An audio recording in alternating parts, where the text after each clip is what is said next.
안녕하세요. 오늘도 사연살롱을 찾아주셔서 감사합니다. 저는 5년 전 시어머니와 시동생 때문에 남편과 이혼한 40대 여성입니다.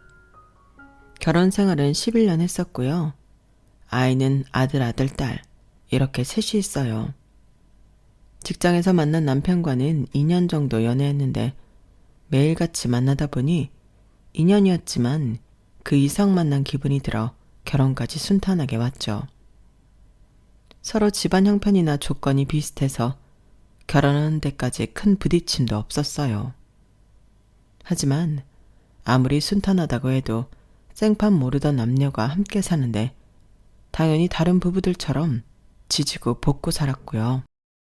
가끔은 큰 싸움도 있긴 했지만 이혼 생각을 했던 적은 단 한 번도 없었어요. 둘 다 성격이 모질지가 못해서 싸워도 하루를 넘기지 못했거든요. 그래서 아이가 셋이나 있을 만큼 금슬도 좋은 편이었는데 그렇기 때문에 저희가 이혼한다고 했을 때 내막을 모르는 사람들은 깜짝 놀랐죠. 솔직히 저도 제가 아이를 셋이나 낳고 이혼하게 될 줄은 꿈에도 몰랐거든요.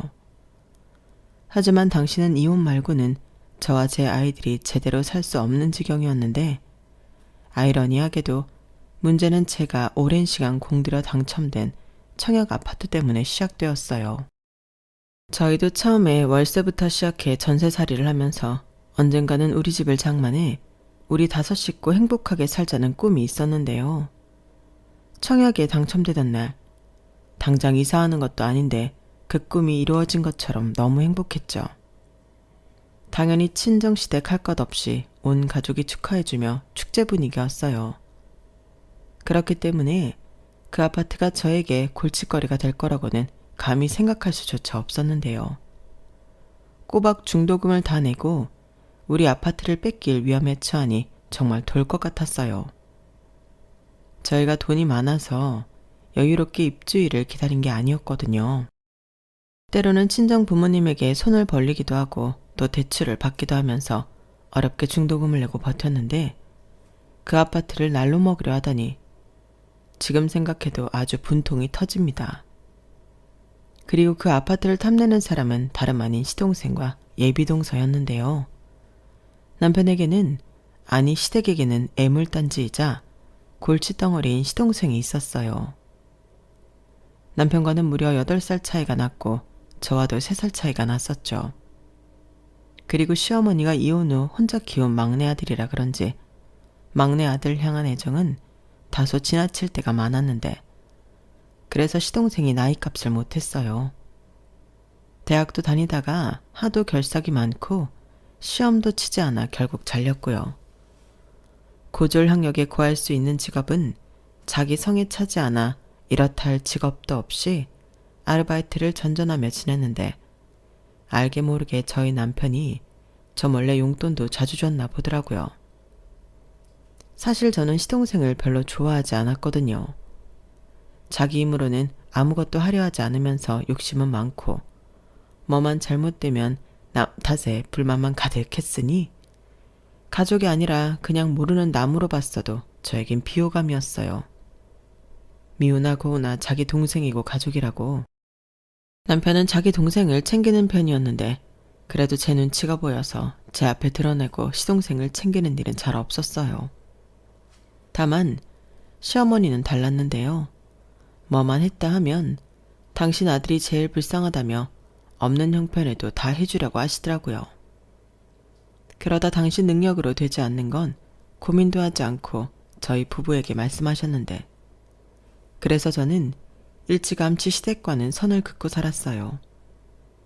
처음엔 홀시어머니라 신경을 써드리려고 했는데 1, 2년 지내다 보니 그러다가는 끝도 없겠더라고요. 그래서 아예 욕먹을 각오하고 거리를 두고 지내게 되었어요. 아마 모르긴 몰라도 그 점에 있어서는 남편도 서운할 수 있을 것 같은데 어쩔 수 없는 일이라 생각했죠. 대신 그만큼 남편에게도 처가에 대한 부담을 주지 않으려 제가 중간 역할을 했고 저희 부모님도 100년 손님인 사위 눈치 보는 것보다는 가끔 보는 게 좋다고 하셨어요. 또 가끔 보면 서로 반가우니 잘하려고 하잖아요. 그래서 제 생각엔 이게 낫다 싶었죠. 그런데 사위랑 며느리는 다르다고 제가 아무리 선을 두고 선을 긋고 지냈어도 시어머니는 당신이 아쉽거나 필요할 때는 저에게 갑질 비슷한 말과 행동으로 상처를 주곤 하셨는데요. 그럴 때면 또 남편이 중간 역할을 곧잘 했어요. 그러니까 아이 셋을 낳고 10년 넘게 살았겠죠. 그리고 저는 결정적인 순간일 때 남편은 무조건 저와 아이들 편이라고 믿었는데요. 그게 아니었어요. 저 혼자만 그렇게 생각했더라고요. 남편은 자기 동생에게 급한 일이 생기니 제 편이 아니었는데요. 그때는 내가 여태 누구랑 애를 낳고 살았는지 배신감이 말도 못하게 컸어요. 앞서 말씀드렸다시피 저에게 청약 당첨된 아파트는 단순히 부동산이 아닌 우리 가족과 행복하게 살 수 있는 꿈의 터전이었는데 남편한테는 그저 그 아파트가 값이 잘 오를 것 같은 알짜 부동산으로 밖에는 보이지 않았나 봐요. 그리고 그 문제의 시작은 시동생의 혼전 임신이었는데 임신했다는 예비동서의 인상도 저는 퍽 좋지 않았어요. 끼리끼리 논다고 시동생이 딱 지 같은 여자를 데리고 왔더라고요. 그래서 저는 별다른 말도 하지 않고 가만히 있었는데 갑자기 예비동서 입에서 놀라운 소리가 나오기 시작했어요. 어머니, 저는요 아무리 속도 위반 결혼이라도 어느 정도 구색은 맞춰서 결혼하고 싶어요. 제가 연상이기도 하고 보는 눈도 무시 못하니까요. 그야 그렇지. 그건 나도 같은 생각이다. 내가 서운하지 않도록 최선을 다해서 준비해 볼게. 그럼 일단 집은 어떻게 하는 게 좋겠니? 일단은 네가 모은 돈에서 괜찮은 걸로 얻어볼래? 네? 어머니, 그게 무슨 말씀이세요? 집은 당연히 남자가 해와야죠. 저는 종석 씨가 집 해오면 거기 평수에 맞춰서 혼자 채울 거예요. 그게 맞는 거잖아요. 그리고 뱃속에 애까지 있는데 저한테 뭘 바라시면 안 되는 거 아니에요? 막말로 종석 씨가 지금 직업도 없고 저희 집에서는 반대하시거든요. 애도 낳지 말라고 하셔서 제가 정말 힘들어요. 뭐? 정말이니? 아, 그래도 어떻게 그런 말씀을 하시니 귀한 생명인데. 제 말이요. 그래도 어쩌겠어요. 저희 부모님은 제 뱃속의 애기보다 제가 더 중요하다고 하시는걸요. 그래서 드리는 말씀인데 저희 신혼집은 어머님이 꼭 최대한 번듯한 집으로 구해주세요. 그래야 저도 저희 집에 할 말이 있죠. 종석 씨도 그래야 저희 집에 가서 기도 안 죽고요. 나도 마음 같아서는 당연히 그렇게 해주고 싶지. 근데 갑자기 그런 번듯한 집을 어떻게 구하겠니? 하늘에서 집이 뚝 떨어지는 것도 아니고. 왜요? 종석 씨 얘기 들어보니까 형이 청약 당첨돼서 곧 있으면 입주한다고 하던데. 그 아파트 엄청 좋기로 유명하잖아요. 그래서 그 동네 상권도 좋아졌고. 저 그 아파트 주시면 안 돼요? 뭐? 그 아파트를 달라고? 저는 난데없이 튀어나온 저희 아파트 얘기에 깜짝 놀랐어요. 그건 남편도 마찬가지였는데 그때는 생각할 겨를도 없이 제 입에서 먼저 말이 튀어나가더라고요. 잠깐만요. 저기 제가 호칭을 지금은 어떻게 불러야 할지 모르겠는데요. 이건 아니죠. 그 아파트는 우리 거예요. 지금까지 계약금이며 중도금이며 얼마나 힘들게 냈는데 말이 되는 소리를 해야지. 그럼 그 아파트 주면 우리는요? 우리가 지금까지 냈던 계약금이랑 중도금은 누가 보상할 건데요? 이렇게 조금은 화가 난 말투로 말이 나갔는데 당연히 시어머니는 곤란하다는 듯이 얼굴이 붉어지셨고 시동생도 저와 눈을 마주치지 못했어요. 하지만 당당하게 저희 아파트를 달라고 하던 예비동서는 달랐는데요. 그건 제가 할 바 아니죠. 아무튼 저는 그 아파트 해주시는 거 아니면 이 아이 낳을 수 없어요. 그 정도 아파트라도 받아야 저도 저희 집에 종석 씨랑 결혼한다고 당당하게 얘기할 수 있다고요. 라고 정말 뻔뻔하게 잘 도짓거렸어요. 꼬라지를 보니 처음부터 작정을 하고 왔더라고요. 그리고 제가 어이가 없어서 시동생을 쳐다봤는데 시동생은 죽어라 제 눈만 피했고 저는 답답해서 주방으로 들어가 냉수를 요란스럽게 벌컥벌컥 마셨어요. 그리고 제가 알기로 예비동서가 시동생보다 3살이 많은 연상이었는데 그러니 저랑은 동갑이었는데 아주 꼴같지 않았죠. 지가 그렇게 당당하게 달라고 하면 누가 준대요? 참고로 시동생은 자기 형보다도 저를 살짝 무서워했어요.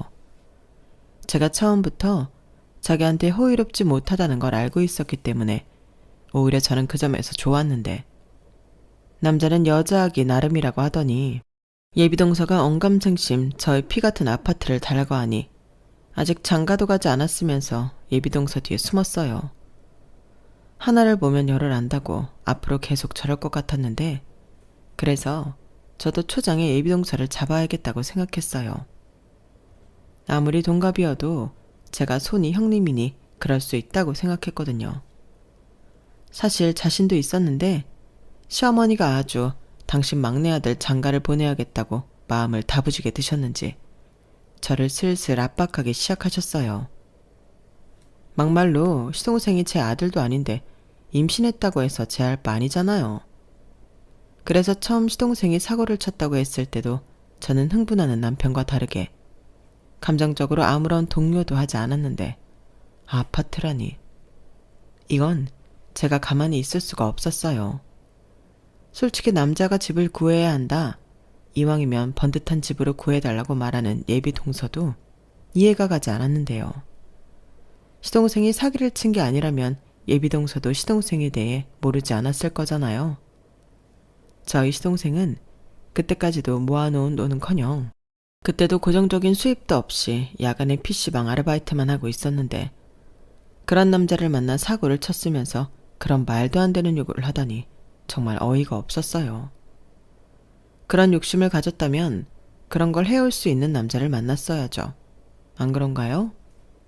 그런데 또 가만히 들어보니 예비동서는 연봉이 얼마인지는 모르겠으나 시동생과 다르게 직업도 있고 모아놓은 돈도 3천만 원 정도 있다고 했는데, 그래서인지 시어머니는 자기 막내 아들을 어떻게든 장가 보내고 싶어하는 눈치였어요.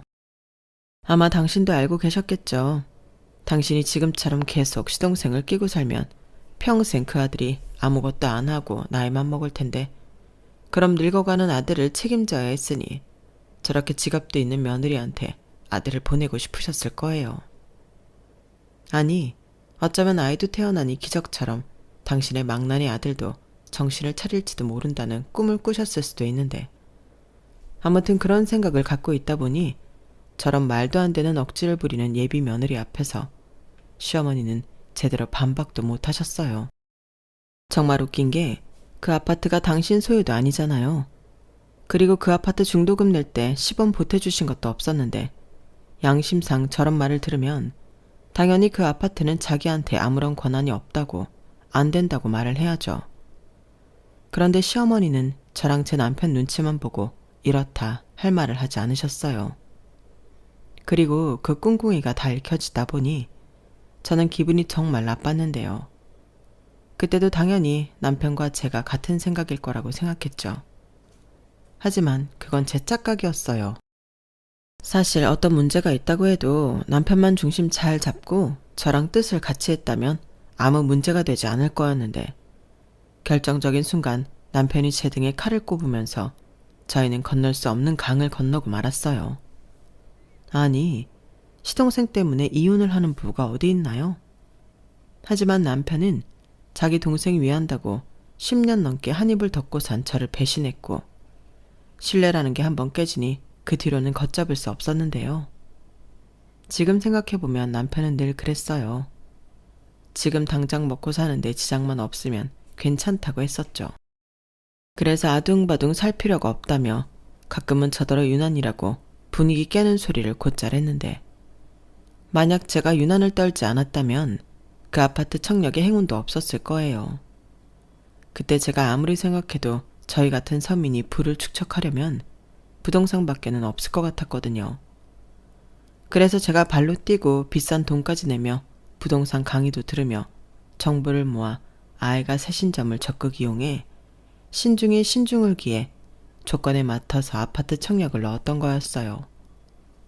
그렇기 때문에 당첨된 아파트였는데, 그때는 또 좋다고 여기저기 자랑하고 난리도 아니었으면서 마누라 덕본 줄은 모르고 상황에 따라 마음을 바꾸니 그 순간은 저에게 모두 적이나 다름없었어요. 다들 제 아파트를 노리는 날강도로밖에는 보이지 않더라고요. 그리고 순순히 뺏길 저도 아니었는데요. 저에게 그 아파트는 제가 우리 아이들에게 해줄 수 있는 최고의 선물 같은 거였어요. 더 좋은 환경을 만들어주고 그 아파트에서 보다 많은 행복을 누리고 싶었는데 사실 그런 거 하자고 힘들게 돈 벌고 고생한 거 아니겠어요? 그래서 힘들어도 더 악착같이 그 아파트만 노리고 청력을 넣었는데 이런 말 씁쓸하지만 그 아파트가 브랜드도 그렇고 위치도 그렇고 너도 나도 되기만 바라고 빌고 비는 그런 아파트였거든요. 그래서 계약금부터 어마어마했는데 그래도 우리의 미래를 위한 투자라고 생각했기에 저는 허리띠는 기꺼운 마음으로 졸라맸어요.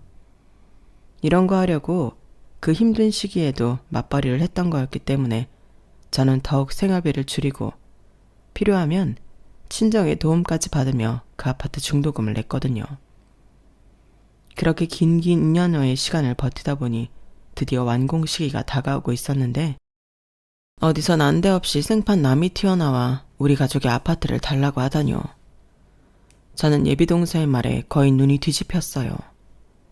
그러자 남편은 진정하라며 제 손을 잡았고 시어머니는 제 눈치를 보며 입만 달싹였는데 정작 이 문제를 일으킨 시동생은 이 분위기를 회피하고 싶었는지 핸드폰만 보고 있더군요.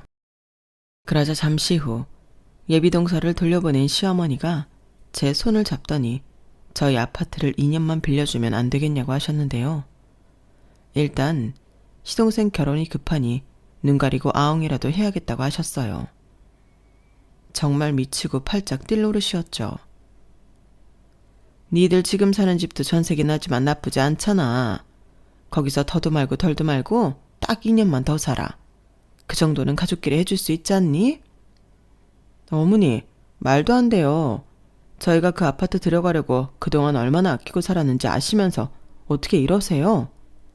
그리고 저희 집주인한테 벌써 이야기 다 했어요. 이제 와서 말 바꾸기 싫고 그러고 싶지도 않아요. 애들도 새 아파트 간다고 지금 얼마나 들떠 있는데요. 그럼 어쩌니? 제가 저렇게 콕 집어서 니네 아파트를 달라고 하는데 그럼 생긴 애를 지으란 소리야? 너 그거 죄야. 그리고 막말로 이런 기회 않으면 우리 종석이가 언제 장가를 가겠어? 나라고 평생 다 큰아들을 끼고 살고 싶겠니? 네가 2년만 기다려주면 모든 게 다 해결이 되는데 그깟 2년을 못 참아? 네, 못 참아요. 아니 참기 싫어요. 왜 저만 희생해야 해요? 그 집 중도금 낸다고 저희 대출도 계속 있었고요. 친정에 빌린 돈도 많아요. 그런데 저더러 그걸 다 감수하고 바보처럼 집을 주라고요. 그리고 보아하니 2년 뒤에 나가라고 하면 나갈 것 같지도 않던데요. 그럼 그때 가서는 또 어쩌시려고요. 그럼 완전 저더러 죽 써서 개주라는 소리잖아요. 너는 말을 해도 좀 그렇게 매정하게 하니? 그럼 우리 아들이 개라는 소리야? 너는 맏며느리잖아. 그럼 집안일에 희생할 줄도 알아야지. 안 그러니 장우야? 엄마, 그래도 그건 좀 그렇다. 이 사람이 그동안 고생한 게 있는데 어떻게 그렇게 한순간에 희생을 하라고 해. 뭐야, 그러니까 너는 네 마누라 편이다 이거야? 여기서 왜 편을 나눠? 아직 시간이 있으니까 좀 더 설득해보자는 거지. 설득하고 자시고 할 것도 없어. 너는 제가 설득한다고 넘어가래로 보이니? 아니면 니들이 평생 우리 종석이 책임지든가. 저는 시어머니의 무책임한 말에 또다시 욱하는 성미가 올라왔어요.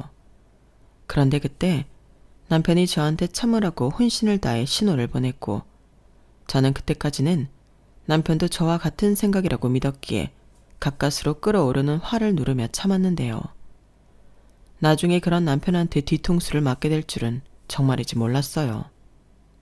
원래 부부는 한 배를 타는 거라고 하잖아요. 그래서 바보가 아닌 이상 자기도 저와 같은 생각을 할 거라고 믿었는데 남편의 진짜 마음은 제가 생각한 것과는 달랐어요. 명의만 건들지 않으면 당장은 동생이 써도 괜찮지 않냐고 집에 와서 말을 바꾸더라고요. 저는 순간 제가 잘못 들은 줄 알았어요. 저 인간이 미치지 않고서야 어떻게 저런 말을 할 수 있나. 저는 이성의 끈을 놓아버렸죠. 자기 지금 뭐라고 했어? 명의만 안 건드리면 도련님한테 우리 아파트를 내줘도 된다는 소리야? 뭘 내줘? 빌려주는 거지. 불안하면 계약서도 쓰고 그러면 되잖아. 애까지 생겼다는데 그럼 모른 척하냐? 웃기고 있어. 그 애가 우리한테 뭔데? 자기들이 좋아서 만든 애를 왜 우리가 생각해야 하는 거냐고. 그리고 나라고 당연히 새 집에 들어와 살고 싶지. 새 집 사서 헌 집에 들어가 살라는 거야? 집이야 도배하고 그러면 새 집 되잖아. 뭘 그렇게 까탈스럽게 구냐? 상황에 맞출 수도 있지. 솔직히 그 아파트 다 좋은데 나는 출퇴근 시간이 1시간 정도 늘어나잖아. 애들도 전학 가야 하고. 2년 뒤엔 뭐 전학 안 가? 갈 거면 다들 새로 입주할 때 가는 게 애들한테 좋지. 다 같이 새로 이사 와서 전학 오는 걸 텐데. 안 그래? 그야 그렇지만 상황이... 됐어 시끄러워. 나는 자기도 나랑 같은 생각인 줄 알았는데 정말 실망이다. 좌관 이 얘기는 이제 그만해. 나는 내 아파트 내줄 생각도 없고 빌려줄 생각도 없어. 우리는 예정대로 이사할 거니까 그런 줄 알라고. 지금 통보하는 거냐? 아주 이참에 가장도 네가 해라. 아, 그 집 명의가 네 이름이라 주인 행세하는 거야? 까먹었나 본데 그 아파트 중도금 우리 같이 냈다. 입은 삐뚤어졌어도 말은 바로 해야지. 지금 대출도 다 내 앞으로 받고 있고 우리 친정돈도 들어가 있어. 물론 우리는 공동자금이니까 자기 돈이 안 들어갔다고 할 순 없지만 지분은 내가 훨씬 많다고. 내가 치사하게 이런 말까지 하게 하냐? 내가 언제 내 이름이니까 내 집이라고 했어? 그날 저희는 그렇게 시동생이 혼전 임신으로 던진 돌 때문에 한바탕 싸웠어요. 그리고 시어머니 역시도 집 문제 때문에 끙끙 앓기 시작했는데 남편만 가운데서 안달이 났죠. 저한테 가족한테 크게 베풀면 나중에 그만큼 돌아올 거라고 개똥 같은 설교도 했는데 그런 말은 저한테 아무 쓸모가 없었어요. 나중에 돌려받지 않아도 좋으니 베풀라고 강요하지 말라고 오히려 더 큰 소리를 쳤거든요. 그러자 이 인간이 똥인지 된장인지 정말 구별을 못하는 건지 이럴 거면 차라리 청약에 당첨되지 않았으면 더 좋았겠다는 헛소리를 했는데요. 진짜 그 말을 듣는데 어이가 없어서 헛웃음이 나왔어요. 그렇게 저희 부부 사이에는 균열이 가기 시작했죠. 사실 처음에는 저러다 말 거라고 생각하기도 했었는데요. 이게 시간이 가면 갈수록 그 정도가 심해지더라고요. 나중엔 저도 가족도 모르는 이기적인 사람으로 몰아갔는데 정말 자기가 책임질 가족도 모르고 시댁 식구만 생각하는 남편에게서 졌단 소리를 들으니 기분이 나빴죠. 그래서 거의 그때는 얼굴만 보면 으르렁거리는 사자처럼 싸움만 했어요. 그게 당연히 애들한테도 좋을 리가 없잖아요. 그래서 최대한 애들 보는 앞에서는 싸우지 않으려 표정 관리도 하고 남편한테도 이야기를 했는데 남편은 제가 마음만 바꾸면 모든 게 다 해결이 된다며 애들 생각해서라도 저더러 집을 포기하라고 하더군요. 그때 내 앞에 있는 사람이 남편이 아니라 원수 같았어요. 이 인간도 예비 동서와 시어머니 같은 똑같은 사람이구나.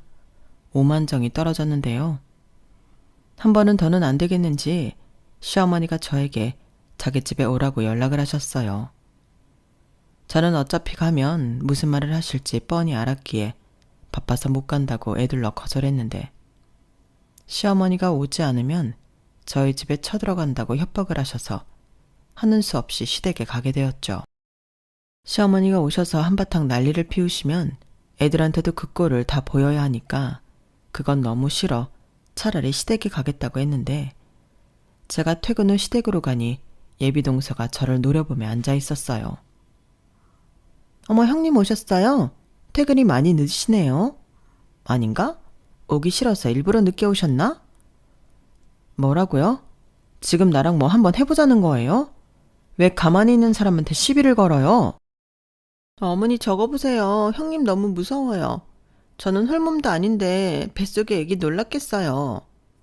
그래. 아니 너는 오라고 한 지가 언젠데 왜 이제야 와? 우리가 얼마나 너들 기다렸는지 알아? 기다리는 사람들 생각도 해야지. 얘는 임신한 몸인데. 제가 저 사람이 여기 올 줄 알았어요? 그리고 어머니가 갑자기 부르셨잖아요. 저도 일하는 사람이에요. 아이고, 일한다고 유세 떤다. 그래, 일하느라 바쁜다. 여기까지 와줘서 고맙다. 됐냐? 괜히 쓸데없는 감정 낭비는 그만하고, 내가 오늘 너더러 여기 오라고 한 이유는 확실하게 얘기를 마무리하고 싶어서야. 내가 아무리 생각해봐도 네 청약 당첨된 아파트는 애들한테 넘기는 게 나을 것 같아. 어머니, 제가 그 얘기는 확실히 말씀드렸잖아요. 싫어요. 거기에 들어간 돈이 얼마고 지금 그 집 때문에 부담하고 있는 대출금이 얼만데. 그래, 너 말 잘했다. 지금 네가 내고 있는 그 대출금 그거 애들이 사는 동안 내가 대신 내주마. 나도 그 정도는 내줄 수 있다. 그럼 되지 않니? 아니요, 아무것도 안 됐어요. 그리고 대출금 생각보다 많거든요. 지금 어머니 소일거리로 버시는 돈으로는 택도 없어요. 그리고 왜 자꾸 제 말을 무시하세요? 저는 그 아파트에 들어가 살고 싶다고요. 제가 당첨된 제 아파트잖아요. 그럼 제가 들어가 사는 게 맞죠. 형님, 그냥 한 번만 양보해 주시면 안 돼요? 저희 정말 그 아파트 없으면 결혼 못해요. 저는 미혼모 될 생각 절대 없고요. 그러면 이 아이 지워야 하는데 괜찮으시겠어요? 그걸 왜 저한테 얘기해요? 그 애가 제 애예요? 그리고 전부터 좀 불쾌해서 그런데 아무리 뱃속에 있어도 그 아이 그쪽 자식이에요. 나도 애가 셋이 있는데 부모가 그런 말 함부로 하는 거 아니거든요. 어디 할 짓이 없어서 애를 인질로 협박을 해요. 그래서 뭐 나더러 죄책감 느끼고 싶지 않으면 집을 내놓으라고요? 내가 그쪽 임신시켰어요? 너도 참 무슨 말을 그렇게 하니? 그리고 작은 애도 그렇다. 아무리 급해도 애기 지운다는 말은 하는 거 아니야. 내가 너 그러지 말라고 얘까지 불러서 입씨름하고 있는 건데. 저도 오죽 답답하고 불안하면 이러겠냐고요. 저도 아이 낳고 싶어요. 그래서 이러는 거라고요. 제 마음 알지도 못하면서 왜 자꾸 저한테 뭐라고 하세요? 어머니 정말 미워요. 예비동서는 갑자기 닭똥 같은 눈물을 뚝뚝 흘리며 시어머니에게 앙탈을 부리기 시작했어요. 그러자 시어머니는 어쩔 줄을 몰라 하셨고 저는 그 꽈레지를 보니 더 재수가 없었는데 저런 동서를 둬야 한다고 생각하면 그것도 너무 끔찍했죠. 그리고 시어머니는 이런 상황인데도 제가 꼼짝하지 않는다며 이참에 연을 끊자고 하셨는데 그때 들었던 말이 지금도 생생합니다. 너 말이야. 우리 종석이 장가 못 가면 다 네 탓이야. 너 때문이라고. 너 우리 막내 아들 책임질 거야? 이 결혼 못하면 책임질 거냐고? 이렇게 저한테 삿대질까지 하시며 따지셨는데 좀 전까지 눈물을 뚝뚝 흘리던 예비동사는 언제 울었냐는 듯 실실 쪼개고 있었어요. 저는 그걸 보니 더 열받아서 물러나지 않았죠. 저 역시 오늘 완전히 이 문제를 말도 꺼내지 못하도록 단도리를 해야겠다고 결심했는데요. 그래서 제가 먼저 얘기했어요. 정 제 아파트 가져가고 싶으시면 대출금 말고 아파트 값을 달라고 얘기했죠. 그러자 시어머니는 많이 당황하셨는지 눈이 튀어나올 듯 저를 노려보셨는데 그리고는 저 같은 무서운 며느리는 필요 없다며 아파트 달라고 안 할 테니 이참에 연을 끊자고 하셨어요. 솔직히 듣던 중 반가운 소리였죠. 뭐 그전에도 저랑 시어머니가 그다지 좋은 사이는 아니었잖아요.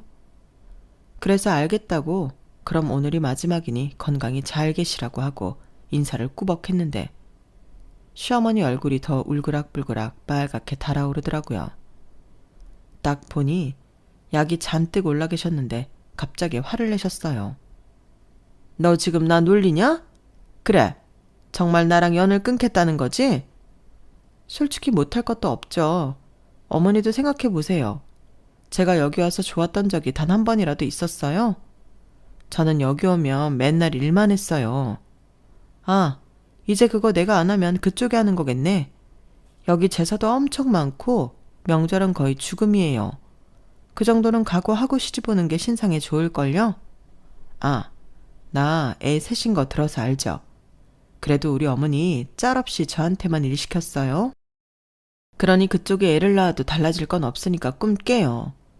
지금처럼 애 앞장 세워도 소용없다니까요. 그쵸 어머니?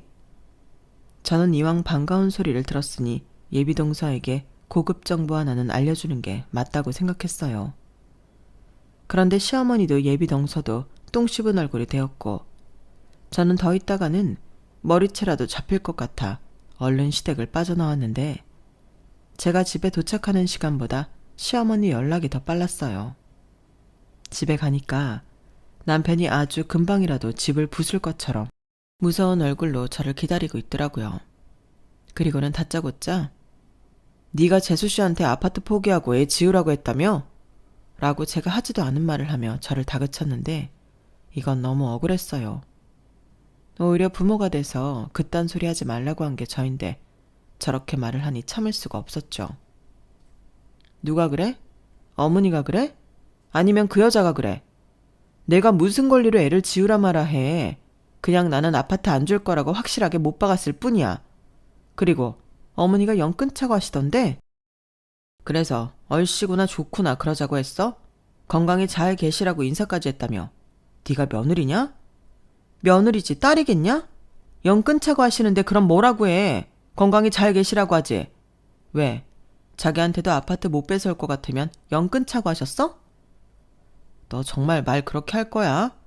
우리 엄마가 서운해서 욱해서 한 말이잖아. 다 알면서. 그래, 아니지.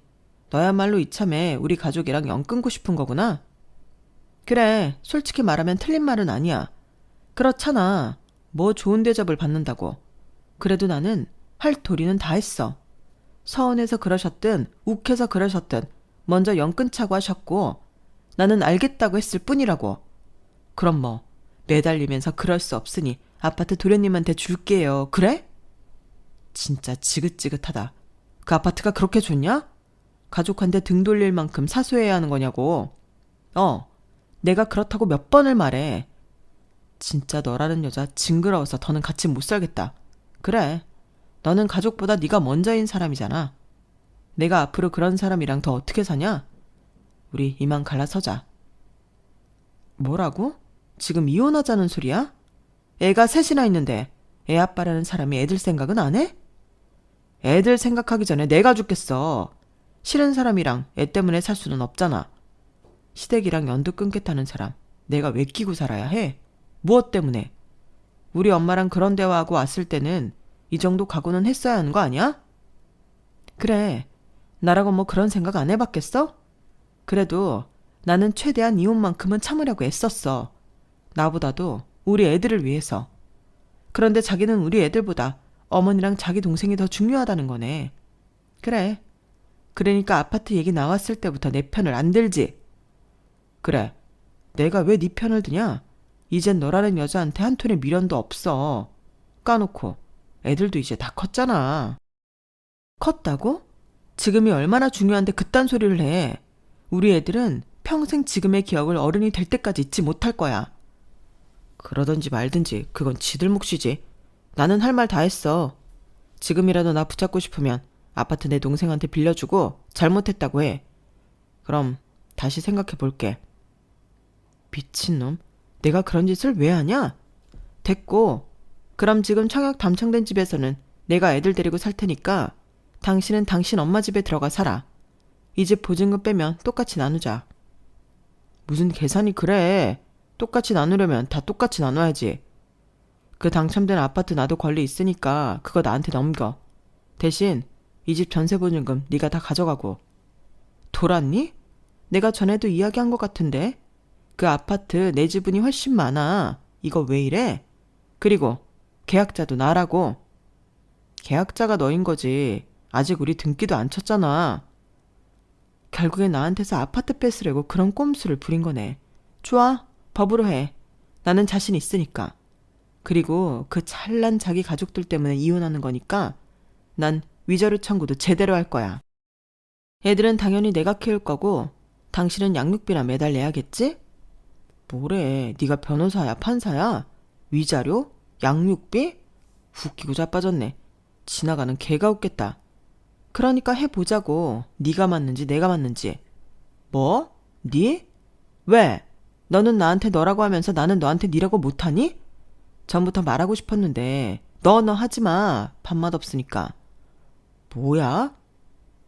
저는 이미 갈 때까지 간 사이에 더 무서울 것이 없었어요. 그리고 그날 이후 저희 부부는 각자 이혼 변론을 맡아줄 변호사를 찾으러 다녔고 이혼 소송이 벌어졌는데요. 누가 그랬던가요? 이혼 소송은 진흙탕 싸움이라고요. 특히 애를 셋씩이나 낳고 10년 넘게 여보당신한 사이인 부부가 서로 헐뜯고 비난을 한다는 게 씁쓸하기만 했는데요. 저는 그런 감정이 있어 매번 힘들었지만 남편은 아닌 것 같았어요. 오히려 자기는 잘못이 없고 저만 이기적이고 이상한 사람이라며 목에 핏대까지 세우며 모든 책임을 저에게 물었는데 저런 놈을 애들 아빠이자 내 남편이라고 생각하고 살았다는 게 소름이 끼쳤어요. 애들한테도 미안했고요.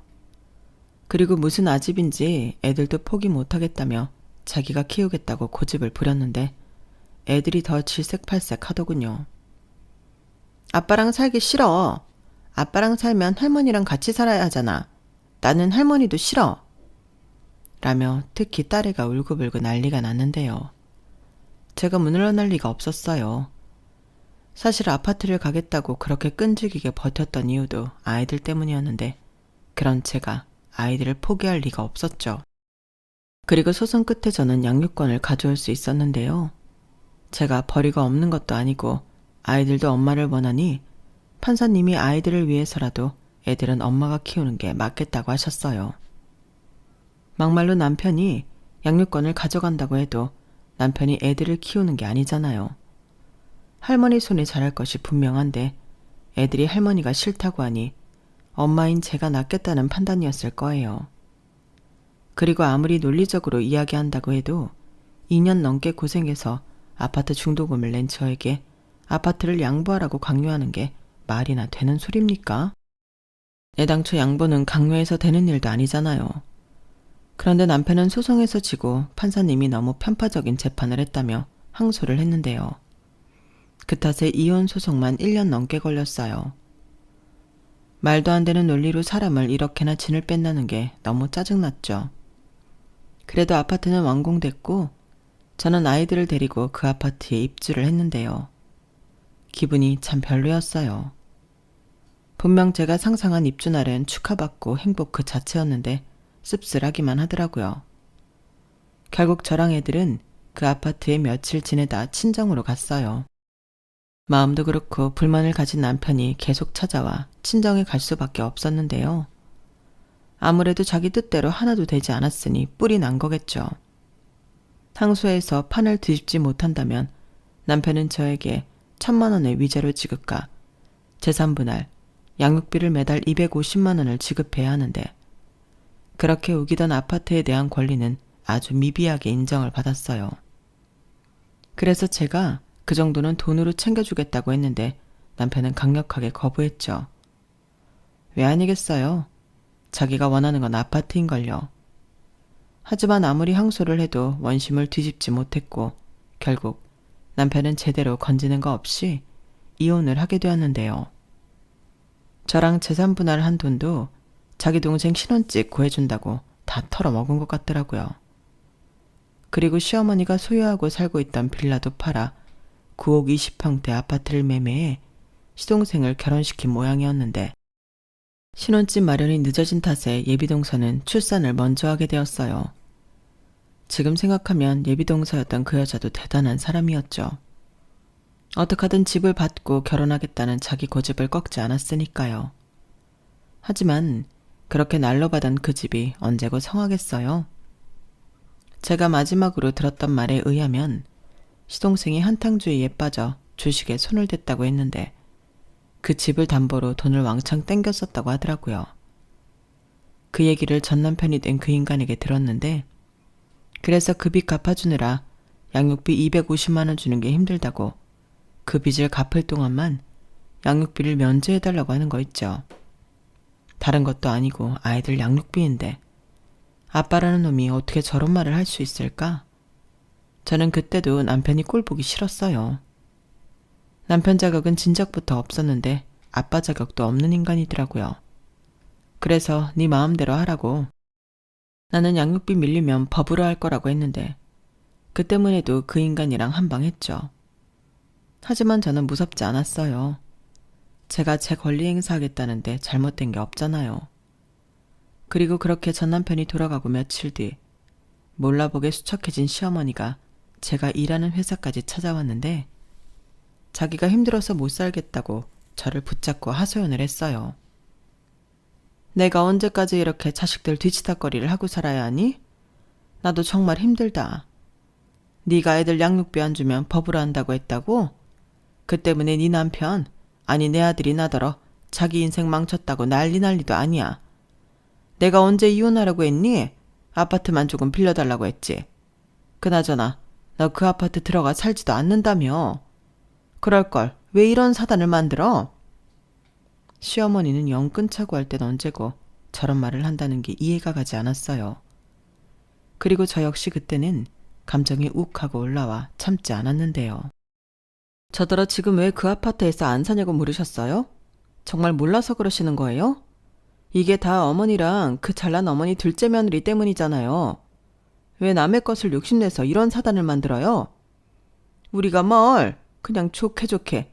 그러니까 그게 저한테는 하나도 좋지 않았다고요. 그 아파트 때문에 그 난리를 치고 어렵게 이혼했는데 그 아파트 들어가 살고 싶겠어요?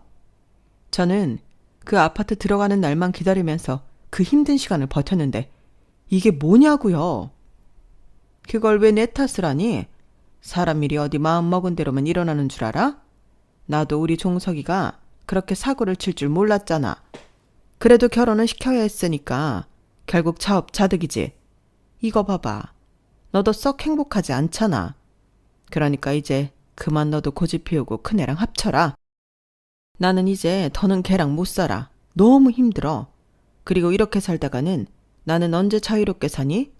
넌 내가 안 불쌍해? 네, 안 불쌍해요. 아까 저한테 그러셨죠? 자업자득이라고. 어머님도 마찬가지죠. 어머니 때문에 이혼했고 그래서 아들 돌려받으셨는데 감수하세요. 저도 감수할게요. 그리고 오해하시는 것 같아서 말씀드리는데 저는 후회하지 않아요. 제가 왜 후회를 하겠어요? 그러니까 이상한 소리 그만하시고 다시는 저 찾아오지 마세요. 애들 아빠한테 양육비 안 주면 법적으로 받아낼 테니 알아서 하라고 전달해 주시고요. 너 정말 끝까지 이럴 거야? 애들 그렇게 끔찍하게 생각하면서 어떻게 이러냐고? 애들 생각해서 그러는 거예요. 저는 애들이 그렇게 아빠랑 할머니 싫어하는 줄 몰랐거든요. 진작에 알았으면 제가 먼저 이혼하자고 했을 텐데. 그러니 언감생심 다시 아들 저한테 넘길 생각하지 마시고요. 평생 끼고 족쇄처럼 사세요. 뭐야? 저는 할 말 없고요. 오늘 만나드렸지만 다음에는 오시면 스토커로 신고할 테니 그런 줄 아세요. 저는 제 할 말을 끝내고 요요히 그 자리를 벗어났어요. 그러자 정말이지 10년 묵은 채증이 내려가는 것 같았는데 시어머니가 저에게 와서 매달렸던 데는 다른 이유도 있었어요. 시동생이 한탕주의로 주식에 빠져 돈을 다 탕진하고 있었기에 둘째 아들도 돌려받기 일보 직전이셨는데 그렇게 잡아보려고 했던 둘째 며느리는 저보다 더한 사람이었나 보더라고요. 걸핏하면 시어머니한테 뭐라도 뜯어가려고 한 모양이었는데 둘째 아들까지 이혼시킬 수 없어서 시어머니는 제 전남편인 큰아들을 볶으며 그 억지를 다 들어줬나 봐요. 그 덕에 집안이 아주 풍비박산이 나기 일보 직전 같았는데 그 소식을 들었을 때는 그렇게 고소할 수가 없었죠. 그리고 저는 그 즈음 비록 들어가 살진 못했지만 집값이 나날이 고공행진하는 그 아파트를 팔아 더 좋은 아파트로 이사를 가기로 했는데요. 이제 보름 정도면 그 집에 들어가 살 수 있을 것 같아요. 신축은 아니지만 리모델링을 싹 해서 제 마음에 쏙 들고 무려 한강뷰가 펼쳐진 그런 곳인데 그동안도 제가 부동산 공부를 꾸준히 했거든요. 그리고 한부모에 아이들이 무려 셋이나 있다 보니 저한테 혜택이 많았는데 어찌 보면 아이들 덕에 제가 좋은 기회를 잡을 수 있었던 거죠. 누구는 애들 셋이나 끼고 혼자 어떻게 사냐고 하는 분들 계시겠지만 저는 오히려 애들이랑 너무 행복합니다. 복덩이가 무려 셋이나 있는데 저는 가장 행복한 엄마죠. 저는 앞으로도 평생 이런 마음으로 저희 아이들과 건강하고 행복하게 이 집에서 오래오래 살고 싶은 마음인데요. 마지막 바람이 있다면 아이들이 아빠 없이도 행복하고 밝게 자랐으면 좋겠어요. 그러기 위해서라도 제가 많이 노력을 해야 할 것 같은데. 부디 우리 가족, 내 가족, 예쁘게 살 수 있도록 많은 응원 부탁드립니다. 이상 제 사연은 여기까지였어요. 지금까지 제 사연 들어주셔서 대단히 감사드리고요. 여러분들에겐 늘 좋은 일만 가득하길 바라며 저는 이만 마지막 인사를 드려야 할 것 같아요. 그럼 건강 잘 챙기시고요. 안녕히 계세요. 여러분, 사연 댓글에 응원과 현명한 조언 부탁드려요. 좋아요와 구독은 저에게 큰 힘이 됩니다. 오늘도 좋은 일 가득하세요.